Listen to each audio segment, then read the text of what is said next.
Fantastic. Greetings, everyone. I'm Veeraraghavan, the 2019 and 2020 Global Chair for the IEEE Site Steering Committee. Very, very thrilled to be here today with you all today. And this is probably the last day of our Site Week celebration, but the celebration will continue for the next few days, across the world. So technically speaking, it will extend beyond the declared the timeline here. But formally, I think this session marks the officially planned set of activity by the steering committee today. Now, a little bit of context here before we get onto the session today is I think today's section primarily my goal is to talk to you all and share you the amazing success what we have delivered in the last 2 years. In 2019, when I was given the opportunity to lead the site committee, I think we took some really audacious goal. These goals are really a stretch goal, and it also raised the eyebrows across the board because some of them are really, really like thinking big and out of the box initiative that we have to roll out. But today it is more about how what did we do? Like, have we kept those promises? If so, how much we have delivered? What kind of value we have given to our members is what we are going to see today. So you will really see the impact what we have made in 2019 and 2020, and briefly we will have a discussion about the 2021 as well. What are the possible direction where we are marching towards? With that said, we'll probably get on to the session today. So IEEE Site Week, this has been one of the novel initiatives what we launched last year, and this year we are continuing it. So this is the second instance of the Site Week celebration. As the founding chair for this program, I'm super thrilled because both the Site Day, which we celebrated earlier in April, and Site Week, the primary purpose is to actually celebrate the spirit of site volunteerism and to create more visibility on the impactful work done by our site volunteers at grassroots level.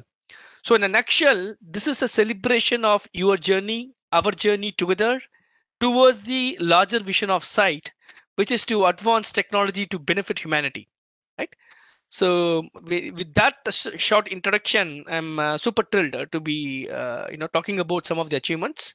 Again, for some of the non-IEEE site members, if you're around there, I mean, primarily, as you all know, we are truly a global program where we enable our members to, put their skills into action by partnering with local communities and local non-profit organizations or local players to solve the grandest challenges in the planet to benefit the local, community. So, in a nutshell, the goal is, site is a global program which not only empowers our volunteer, but it actually truly implements, think globally and act locally. I mean, there are many benefits, as you all know in the call. I'm not going to touch upon a lot here. It's just a primer where we talk about what kind of benefits we offer to our members and how we are in strongly in alignment with our larger strategic plan for IEEE. So you can see here, site membership is free. I really wanted to iterate that. So what I would request everyone on the call today is that send a reminder to your, site, volunteers as well as to your local volunteers in your local section. If they have not enrolled themselves as site volunteers, ask them to, register for site membership. It's completely free, and you can find more information in site.IEEE.org. And primarily the sixth avenue where we support our members include providing projects funding and projects funding, and providing training and awareness so that we can strengthen your professional skill developments and connections and community, essentially enabling you to partner with other key stakeholders in the sustainable development space, and of course at a personal level, contributing to the larger purpose of advancing technology for humanity. So let's talk about the story and the promises we made, and how far we have delivered on them, right? So in 2019, we took a audacious goal. As I said, the goal was to grow site by 200%, at least 2x percent And similarly, at least to grow more than 100%, our site groups, retain them at the same time, penetrate into newer region where we had limited presence.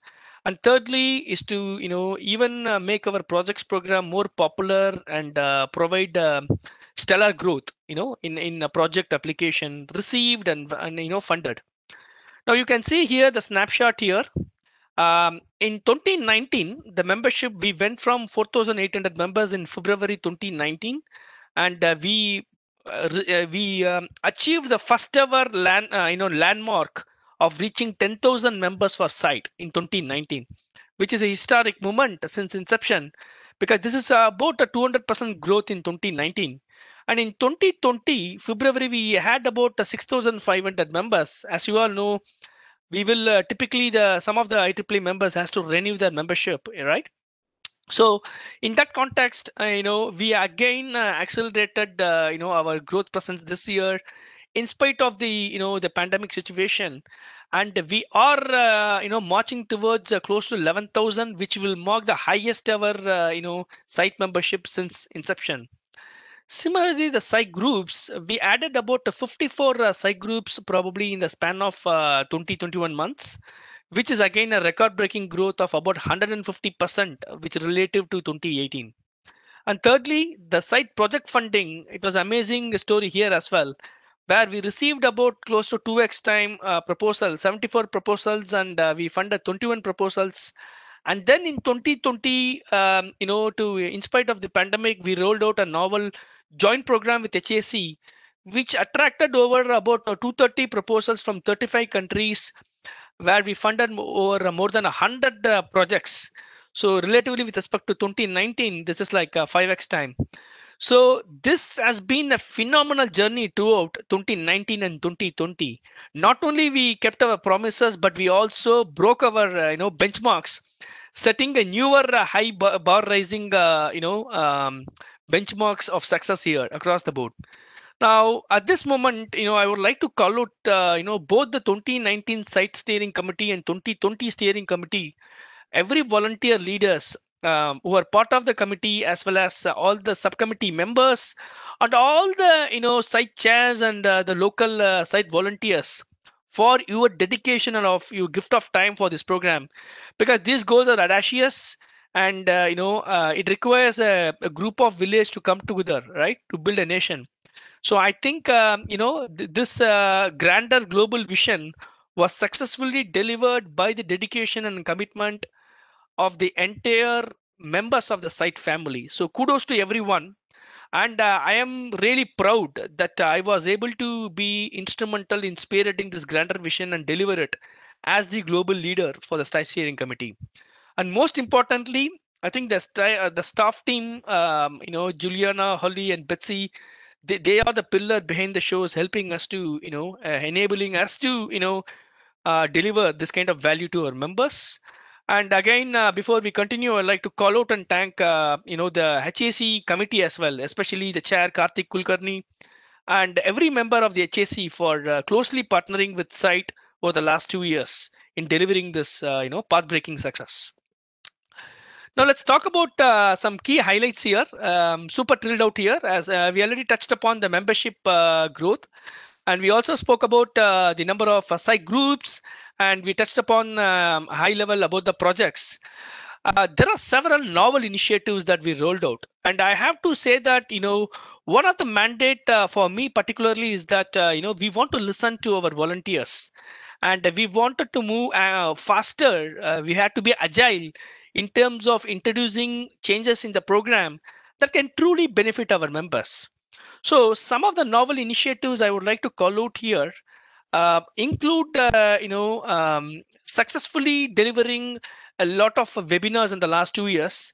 One interesting call out here is that these webinars are some of these topics are came from our members, and they were more relevant, strongly aligning with our strategic goals, as well as our partnership goals, which we'll talk about in the next few slides.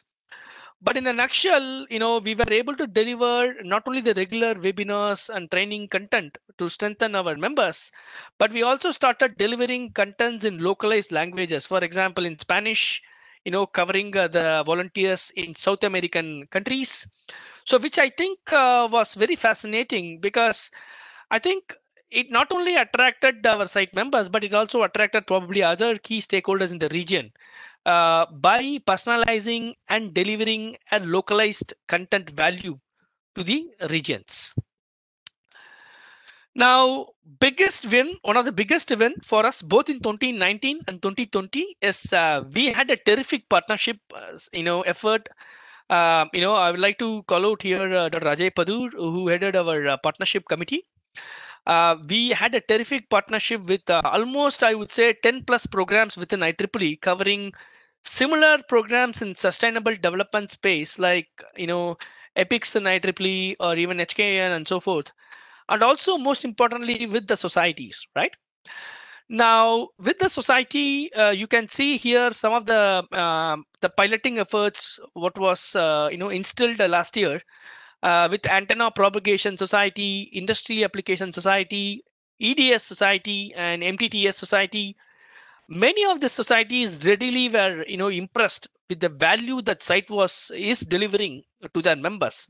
For example, not only site is very attractive within the general pool of membership, but it also becomes an amazing opportunity for the societies to kindle the interest of the student members, young professionals, and provide them a very sustainable way to continue their engagement with IEEE, right?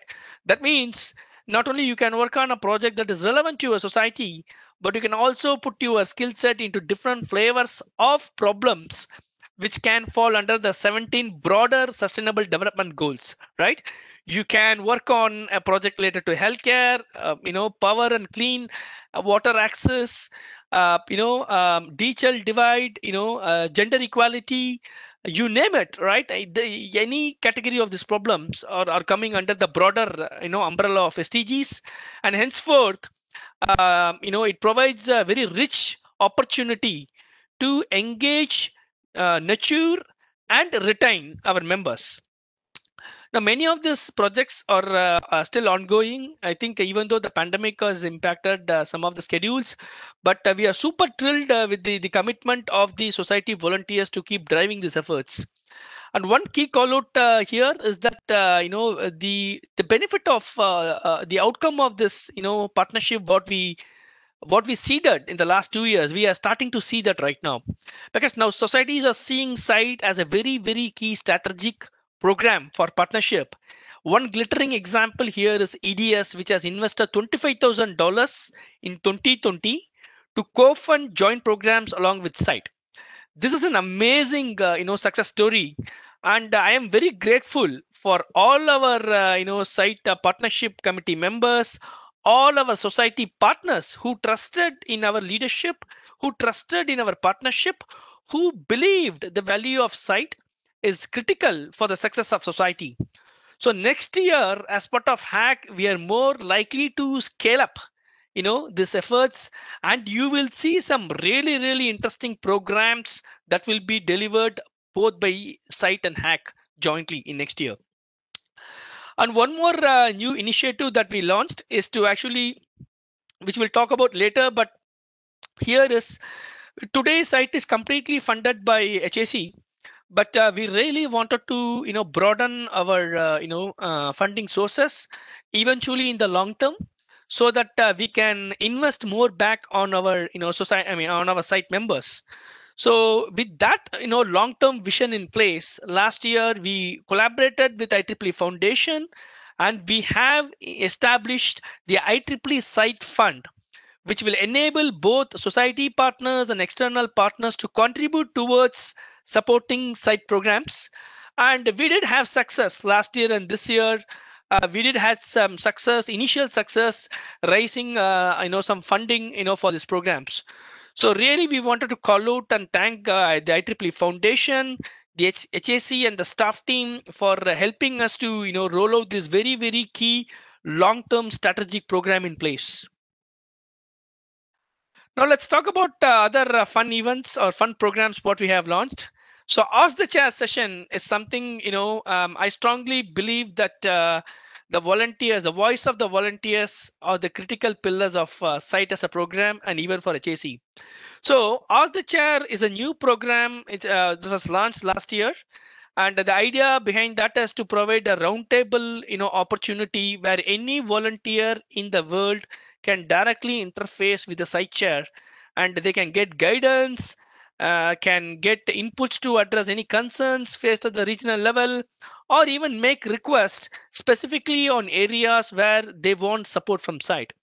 So we have some initial numbers here, but this is again has been a very fantastic channel and a platform to hear directly from our volunteers. And I would say definitely, I think there are more than 20 plus countries, people from 20 plus countries in the last 2 years have participated.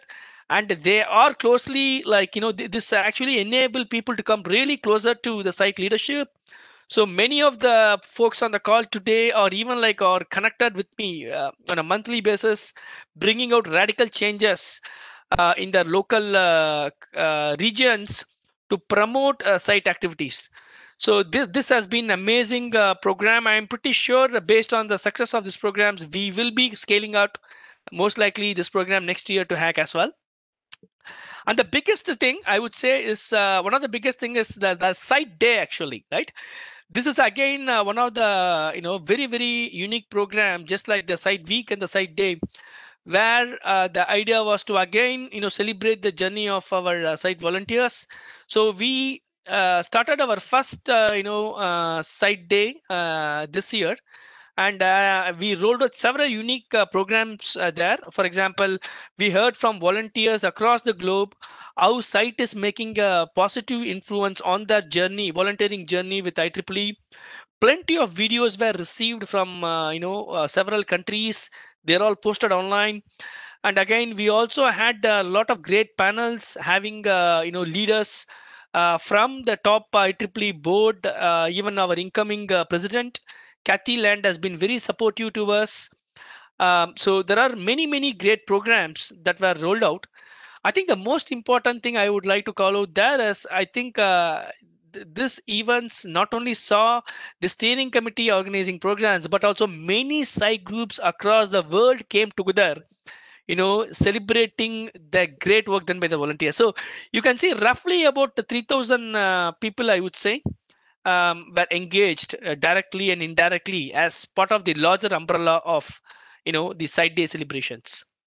And the other important program we launched in 2019 is the Volunteer of the Year Award. I mean, the global recognition. I think I strongly believe that volunteer recognition is one of the key programs that should be delivered.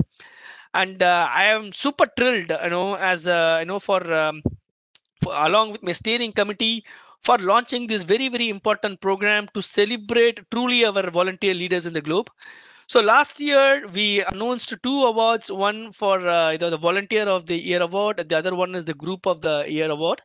And you can see here Mr. Lavanga from Uganda winning the award for the outstanding volunteer leader.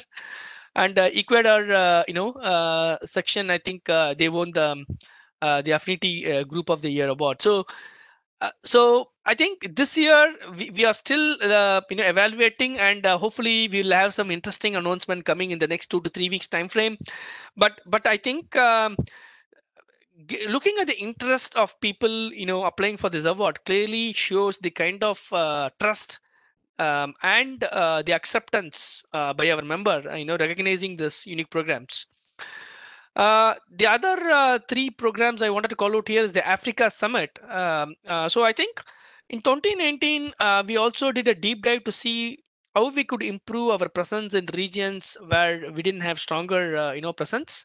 So out of that, we institutionalized a working group on Africa, and where I think we had, we organized. I mean, along with HAC, we organized an in-person panel in the Power Africa conference in Abuja, Nigeria.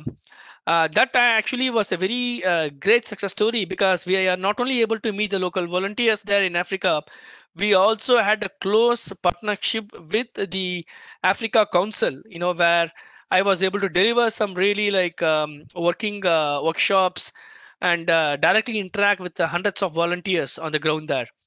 So this actually helped us in 2020, because in 2020 you will see shortly now how Africa become a very very strong hotbed in terms of applying for COVID related funding, and they were pretty successful there.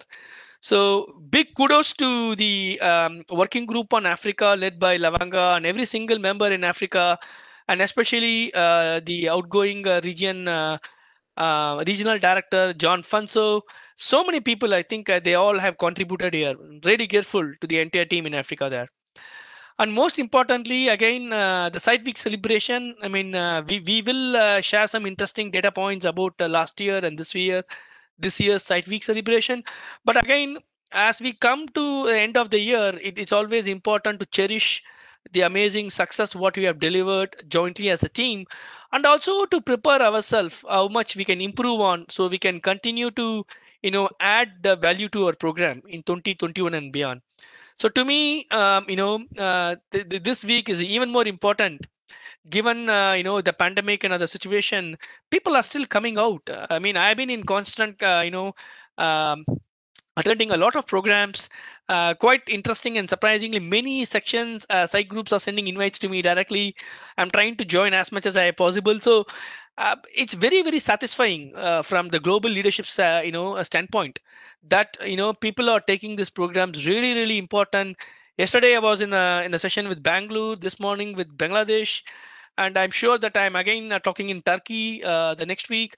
So this is like this is like it's like a candle lighting up a series of candles to eliminate darkness. So I think this is definitely it's going in the right direction, and my steering committee and myself, we are super thrilled about that. And another recognition program we launched this year is the IEEE Site Membership Certificate Program. This is in par with your IEEE Membership Certificate Program, where if you want to, put up in your professional workplace that you are part of this great organization, this great program, we wanted to provide you that automated certificate for you. So this was launched in September this year. And one thing I would say here is, like, download your certificate, send us your picture. We would love to promote that in our newsletter and even in our social media channels or blogs.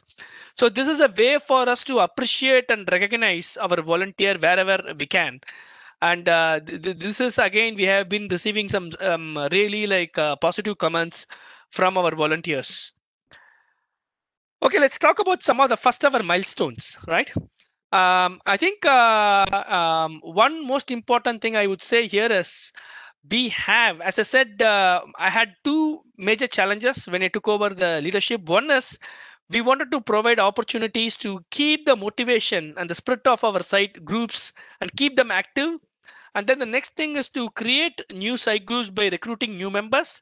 Third thing is making sure that we can transform some of the dormant into active site groups. And you can see here, we have established a lot of amazing new site groups in Venezuela, Zambia, New Zealand, Ireland, Switzerland, Region 1. There are so many places we have established, new footprints. And I mean, definitely this shows the regional leadership, the local leaderships are really like, looking into site as the way forward to invest in when it comes to sustainable development and humanitarian activities.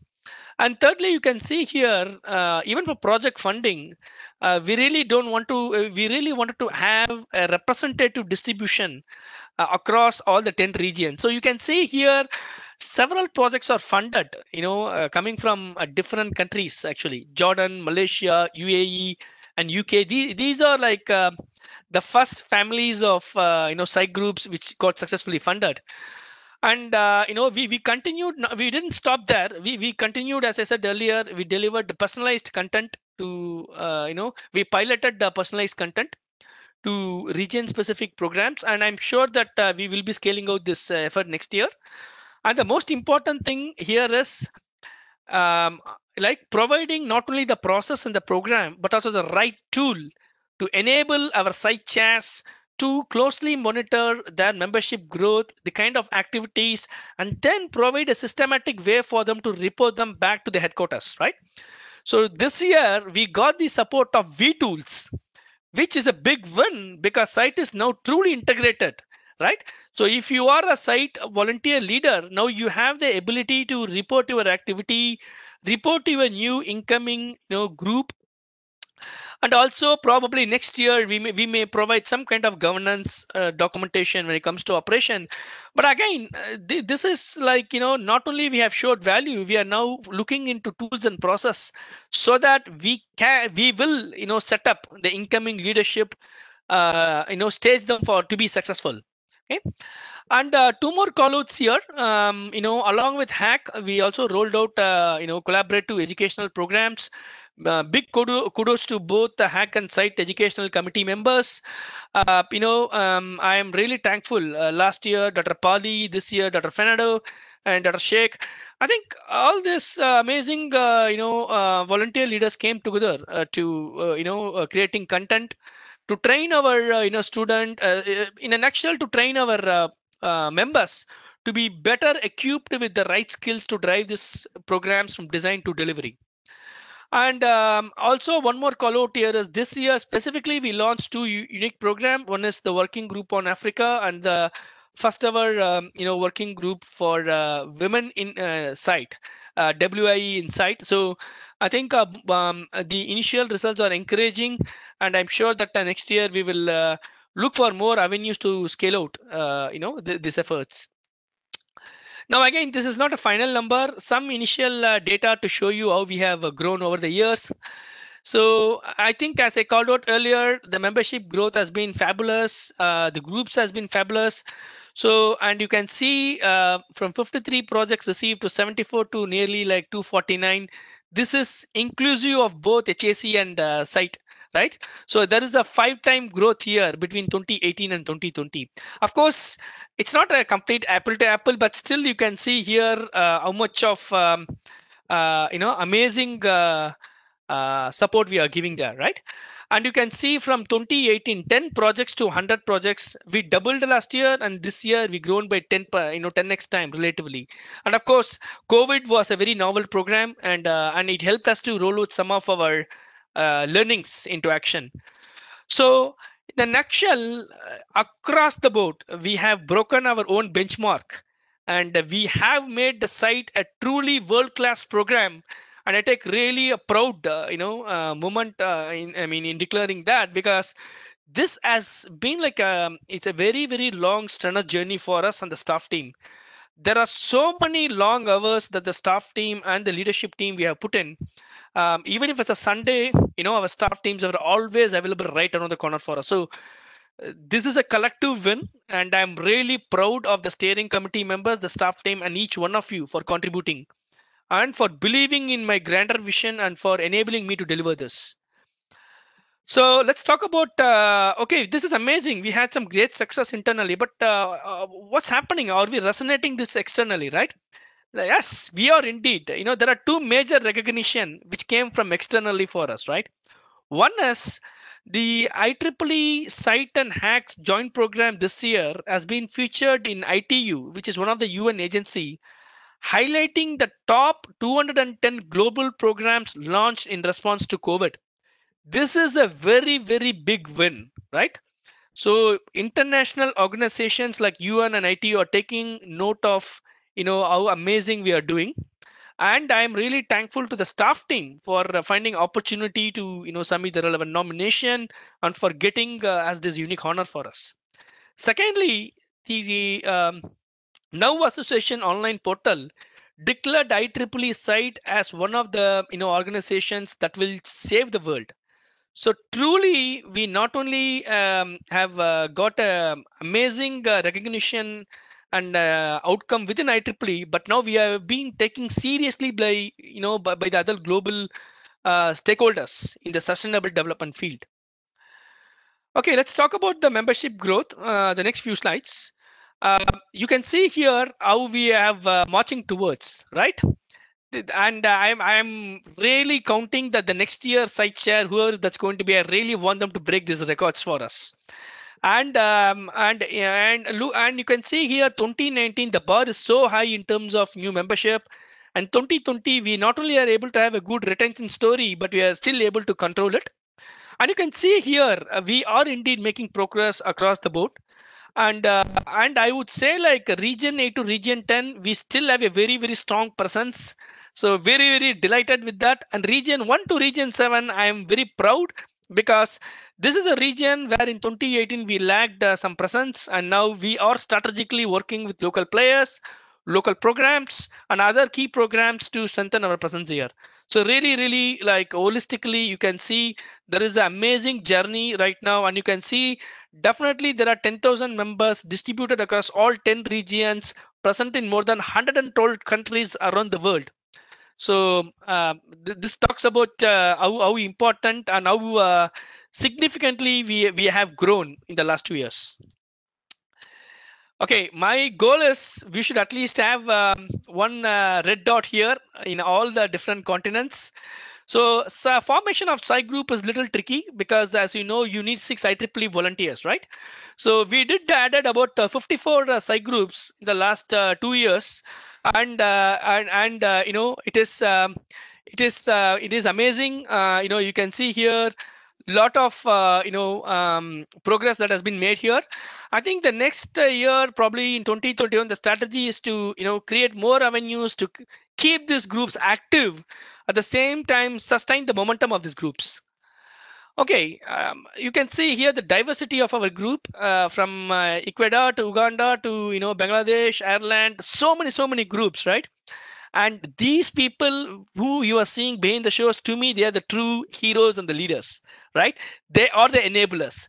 So I think, to me, they are the impact makers, and I am really thankful and proud of them for believing in the global vision of the steering committee, and for observing it, and for successfully implementing it at grassroots level. So speaking about the psych group here, again, we have some good success story, but I think the most important thing is right now is we are making some good progress with the society partnership. So I think we are growing holistically in, you can see here. So I think there are few areas we will continue to invest in, for example, region 7. But I think the story here is really encouraging. The last 2 years, sustaining the momentum, and then nurturing newer groups. That's the key takeaway from this slide here. Now, projects. One of the greatest benefits of being part of the site experience is participating in the projects and contributing to the local community, right? Now you can see here, last year we funded 74 projects, and these are some examples of the projects which got funded last year, from child to Uganda to Canada to India. And then one classical example here is this is an interesting project in Uganda, where the local site group members, they join hands and they installed the solar panels to provide electricity for one of the local healthcare center, which in turn enabled 24/7 power supply for that institution, but also enable longer availability of healthcare resources and healthcare facilities. So this talks about how we are bringing in value to the marginalized population in Uganda. Let's talk about COVID-19, right? I mean, COVID-19 completely changed the world, way we interact, we live, we collaborate, right?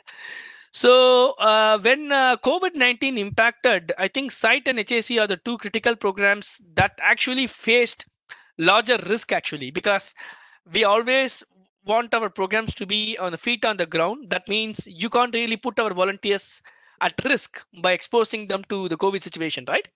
So within 3 days, as soon as we know about the COVID situation, SIGHT and HAC leadership jointly acted together, and we launched this, joint HAC and SIGHT call fair, where we changed into design thinking, and we actually opened the door, saying that we will fund up to $5,000 to any project which is relevant to address the COVID situation.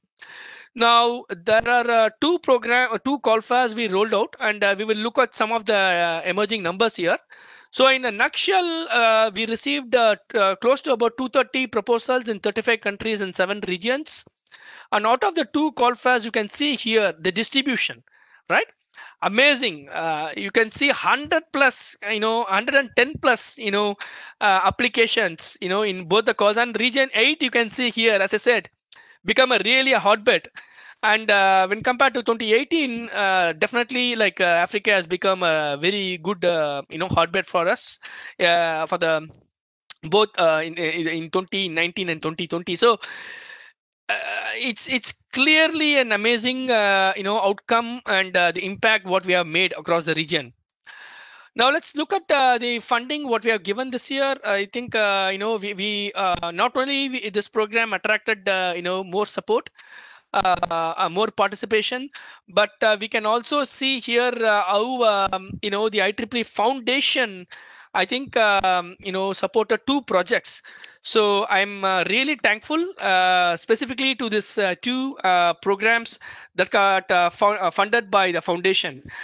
The next one I would say here is you can see here the data distribution across the 29 countries.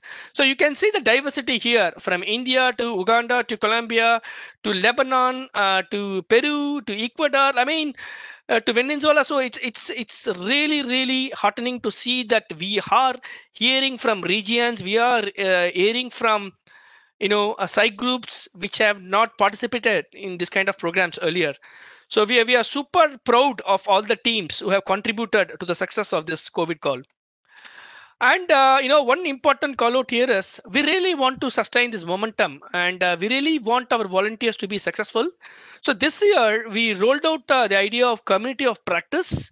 So this will provide a placeholder to systematically provide guidance, monitor the ongoing projects, and in a nutshell, de-risk some of the execution related challenges, and make sure that there is a specific focus group where we can guide and nurture projects in the same area or falling under the same category.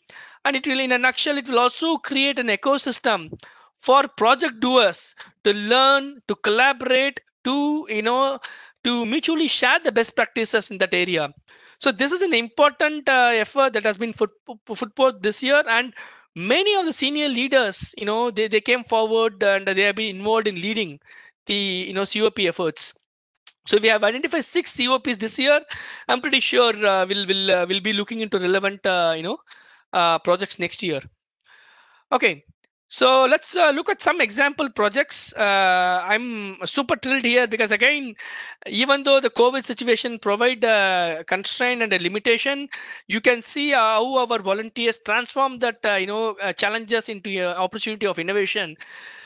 This is a sample project from South Africa, where the local site groups, volunteer. I mean, the volunteers, they came together. They crafted software-based dashboard, which will enable them to collect the demands of various materials needed based on the COVID situation. And in nutshell, provides the necessary data analytics that will enable the local governmental organizations, the non-profit players, to understand the capacity needed and understand the supply needed, and then to come back with a capacity planning to meet the supply and demand. So this is more like the classical outcome here. You can see here about 10,000 hits this project has received, in per day. So which is fabulous. And the next one is about an interesting project in which happened, in Columbus section in the US, where because of the pandemic, the food supply to a local marginalized community were impacted near Ohio. So our Columbus section volunteers came together, site volunteers came together, and they created a hydrophobic urban farm, which the goal here is to create nutrient-rich foods and promote good lifestyle, healthy lifestyles among folks. in the marginalized population. So this is again an interesting project that's ongoing. I'm super thrilled, looking forward for the impact of this program. So I think before again I call out, I mean like close out, as 2020 comes to an end, I have I'm at a personal level, I am very satisfied, for taking sight to a historic, growth. I think my role as the global chair, I think I wanted to deliver this program and deliver a value to our member. So I'm quite satisfied personally for leading site global vision strategy and delivering value.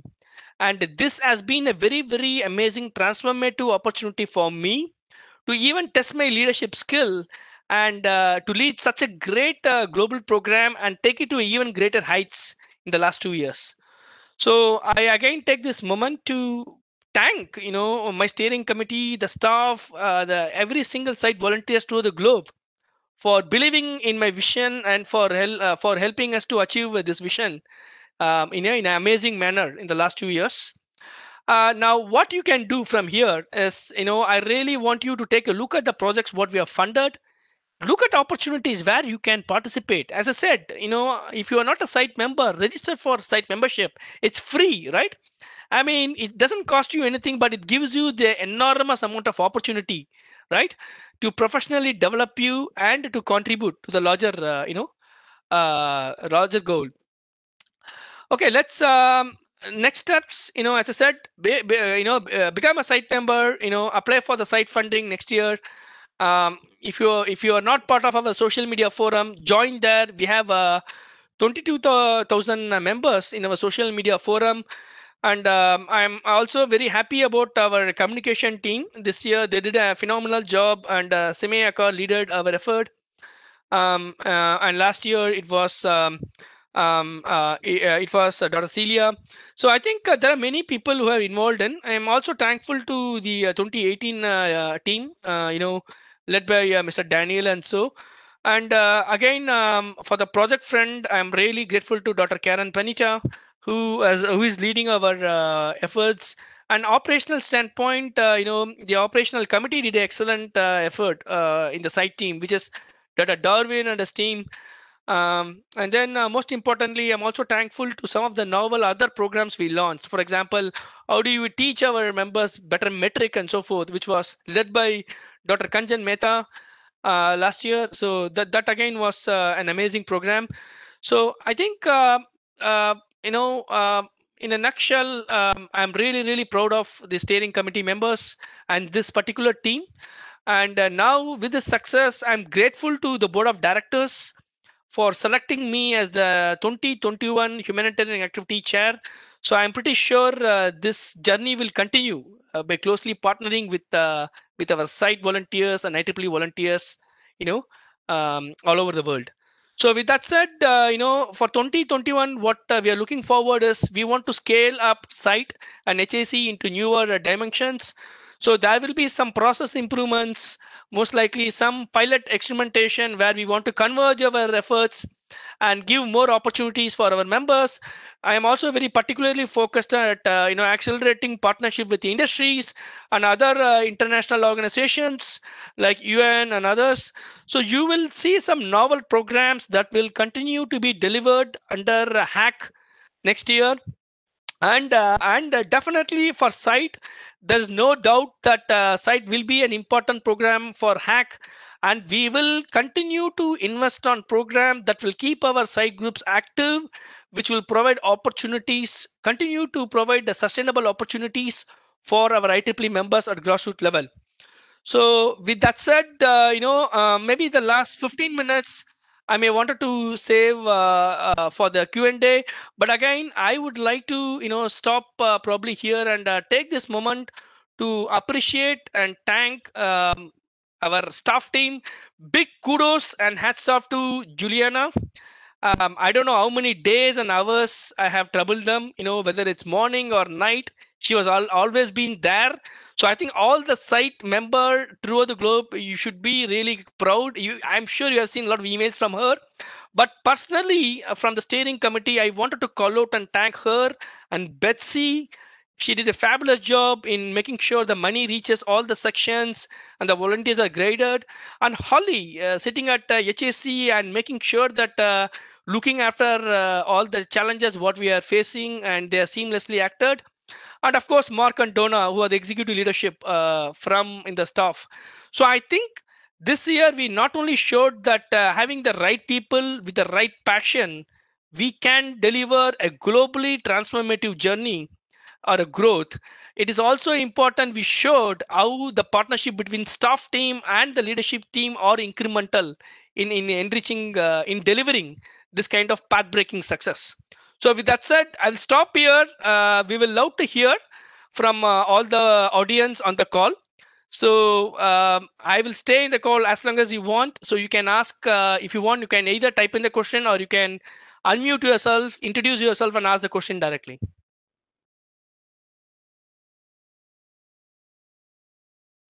So the audience members will not be able to unmute themselves, but I can read you the submissions that we've gotten into the chat box, because we've gotten in a couple of good questions for you, Sampa.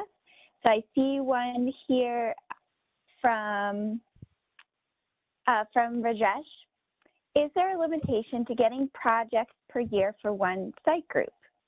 Yeah, so that's a great question, Rajesh. I think technically speaking, we don't actually like put any constraint. So I mean, I mean, an example here is you can take Nigeria, and John is there in the call.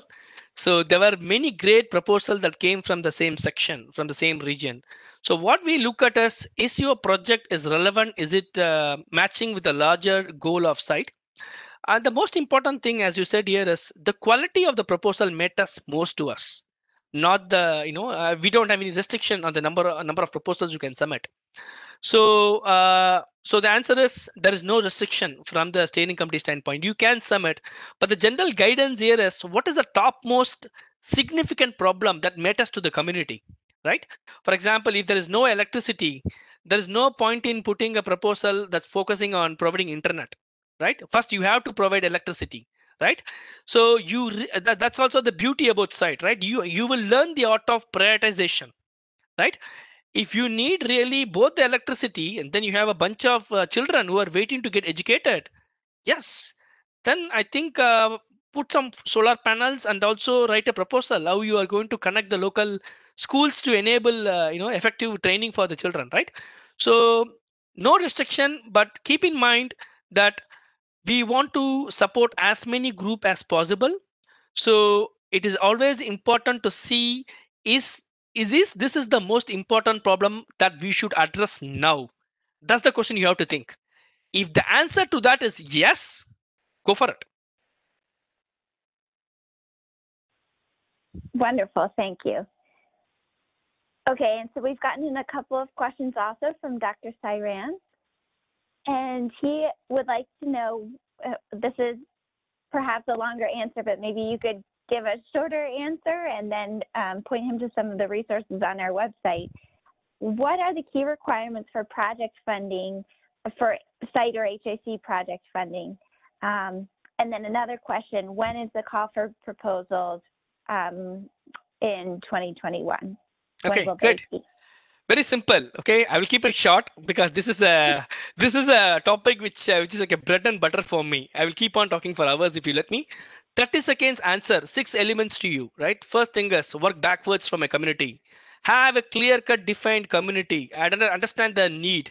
Your proposal, then write a proposal, right? What technology is relevant to the needs of the community, right? That's important, right? So working backwards from that, come with a well-defined project plan, calling out the schedule and the cost needed to implement your project. We don't fund prices, we don't give salaries. So what you can expect is a reasonable amount of money to primarily investor to develop your solution, and a clearly well-defined metrics and a sustainability plan. And if there are partnership, clearly define the responsibility of the partnership. So these are the 6 elements typically we have seen in a successfully funded projects, and there are tons of resources available in our virtual classroom. So I would encourage you, Dr. Sairam, to look into site.ieee.org. Look into our tools kit resources. And I'm sure that in early January or February, we will continue to have some workshops. So look into those resources and write to us if you still need guidance. We'll be happy to support you on that. Great. And I will go ahead and put the link to that virtual classroom in the chat so everyone can see the resources that we have there. The other virtual events from Site Week are going to be added there. If they're not there already, they will be added within the next couple of days. And we've also gotten in a great question from Abdul Latif. How do we carry out the effective monitoring for projects awarded funding to meet their proposed objectives? Once again, so let me, I had some background noise, Julian. Can you repeat the question again for me? Yes. So how can we carry out effective monitoring of projects that are awarded funding so that they can meet their proposed objectives? Fantastic. Abdul, thank you so much. And I would like to call out Abdul here. Abdul has been a fabulous leader in Nigeria. In fact, I met him last year as part of the PES conference, IAS conference, the Power Africa conference. He was one of the organizing chairs there. So let me answer the question, and then probably I will share a few more words about what we plan to do. All right. First question, from site standpoint, today we collect interim reports, right? I mean, that's one way to look to make sure, where does the project stand once we are provided funding. So we take a look at that. Our staff team and then our volunteering leadership team look into the progress made. If there are concerns, we reach out to them. We look for clarity. There are instances where because of COVID situation, people are not able to proceed. We have given extensions. Some cases, scopes have been relatively changed. We have supported it. So we have done that, last year. So this year we had this committee called as Project Oversight Committee under HAC. And also the COP. The idea behind the COP is to provide you this continuous monitoring mechanisms where the volunteer team will be able to take a closer look at your project. If you have any execution risk, you can talk to the COP team, or the project oversight committee will come back to you asking about your progress and seek some clarification. So systematically we provide that. Now, the one more thing what we want to do probably, Abdul, next year is we wanted to partner more with the regional coordinators with the HAC and see how best they could be able to engage and contribute. John did an amazing job this year, John Fanso. He did an amazing job this year. So next year, I can envision that many regional leadership will be involved to provide more resources and leverage some of the monitoring what we have at a more grassroots level. So to the answer to your question right now, at a global level, we do get this interim reports and there is an oversight committee to monitor that. And if you are part of your local site group, you can also conduct weekly or monthly sync with the projects team to understand their needs and take measures to de-risk them. Thank you, Sampath. So we've got a couple more questions. One is from John Funso. Looking at 2021, the UN states that it's going to be the worst humanitarian year in terms of risk. How do we prepare for that surge? Great question, John. So I think 2020 showed us one important thing, right? I think 2020, what it has shown to us is when people have the right passion and people with the right heart and the mind, they come together, the magic happens, right? So we can see the 230 proposals that are coming this year. Next year, there is no question. It's going to be a challenging year. There's no question about that. That's why it's even more important to bring in more people who can participate in site and HAC activities and help them out. And we have to have a proper global strategy for this. We cannot go out in an ad hoc manner, right? So some of the strategies which I think HAC, from HAC standpoint, which I am already exploring along with the staff team, this includes partnering with the regional leadership, partnering with international organizations, partnering with industries, more closer engagement with societies, more closer engagement with the other programs like EPICS and IEEE, HK and SAC, Women in Engineering. So I think this is the idea is to create an Avenger team, bring in all the Iron Man, Superman, everybody onto the table. Let's address it. But I think the most important thing is make sure that we empower our volunteers, because I think what we are talking about is at a larger scale a grandest challenge. But I think if you break down the problem, it's actually going to be at the grassroots level. So I think by empowering your volunteer with right programs, right tools, and right process, I think we should be able to create impact change makers in all of this community, and that will help us to aggregate and to solve the grandest challenges. So right now, that is the direction. I mean, strengthening the partnership in these various dimensions is what we are looking into to address the challenges in 2021. That's a great call to action, Sampath. Thank you. Okay, and I did see a couple of more questions. Here's another one from John Funzo, and this is something that you've been talking about recently, Sampath, so perhaps you'd like to share a little bit of your thoughts and plans here. How far have we gone with the fundraising with the IEEE Foundation, and can we roll it down to sections who would like to fund? Awesome question, John. I love I love it. I think so. Two things, right, John? So last year, I think, as I said, right, we really wanted to prepare ourselves for the long term, right? We cannot. I mean, there are two aspects. One is what is needed for me now, and what I need to bring it the value in terms of value to the program systematically, right? So the site fund provides that opportunity. So today, people, every one of us can contribute, even if it's $1, you can make a difference. You can contribute to the site fund, and there are several opportunity. You can go to the foundation website, you can contribute to that. And the EDS $25,000 which I was talking about earlier, it was contributed to this fund.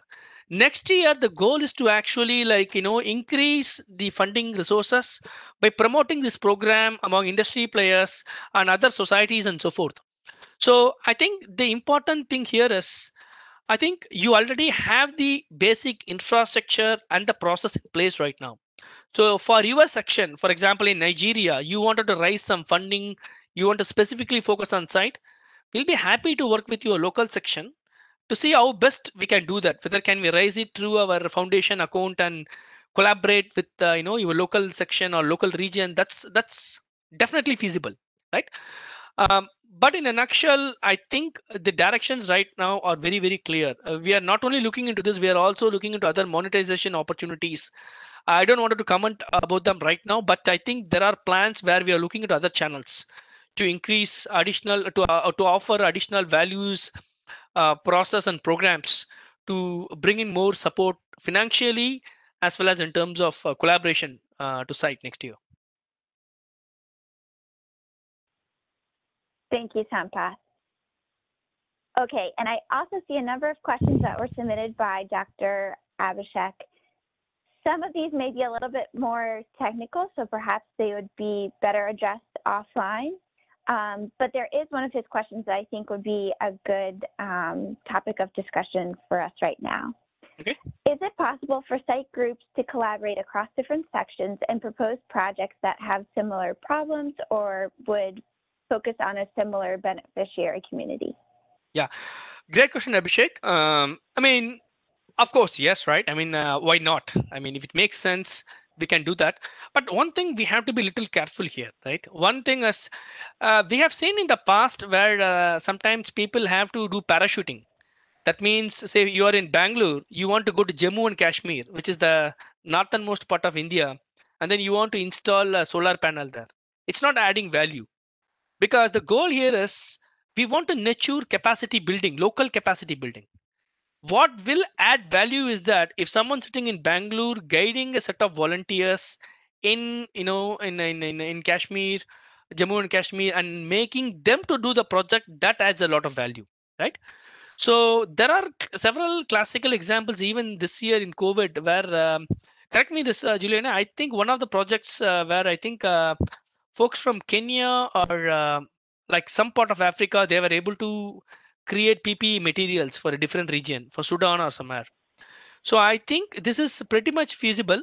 But again, the only thing, as I said here, is like if the local problem is similar across 3 cities, and if the 3 site groups want to come join to their hands and propose a proposal, that's absolutely fine. But we in general discourage parachuting. Because the purpose of site is local capacity planning.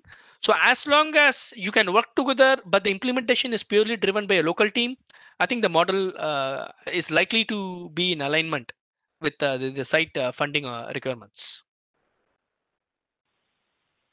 Great. Thank you so much. And I don't see any new questions that were submitted at this point in time. So would you like to give some closing thoughts for our attendees today, and then also for those who will be watching this recording later on? Yeah, so I think maybe we'll take a group picture. That's one thing I want to call out before we close out.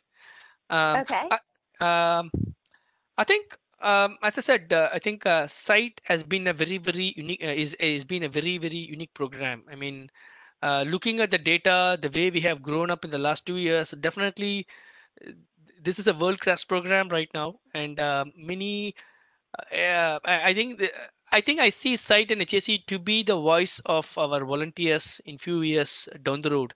I think I want every section to have a SIGHT group, and every SIGHT groups to have a HAC project. In the next 3 years, right? I think think about it, right? I mean, in a tough world like this right now, COVID pandemic, there are few programs which really provide this kind of capability for us to prepare ourselves for the future. Whether if you're a student onboarding to the industry, or you are a professional who are looking to go beyond your regular full-time position, right? You want to work on a project that matters to you. So I think site provide those unique opportunity. So again, my closing thought here is, I think this is a beginning. I am pretty confident. I am hopeful the next incoming team, I want them to break the records which I have set forth under my leadership. And from HAC standpoint, I wanted to nurture that kind of environment where people are set up for a success.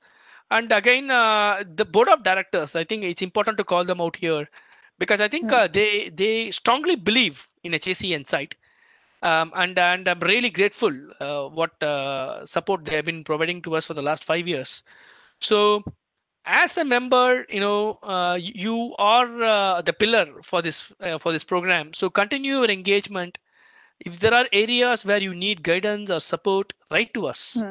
Our goal here is to serve you all, and definitely I think this is a collective journey. As I always say, it's a journey of us traveling together. So don't hesitate, write to us, any support, participate in all these programs, and promote it. I mean, once these videos are available, promote it among your network, among your own members, asking them to enroll for SIGHT. I think you are all the ambassadors. That's all I'm seeing today. And I want each one of you to take that ownership and continue this, the amazing journey, and pass it on to the next generation.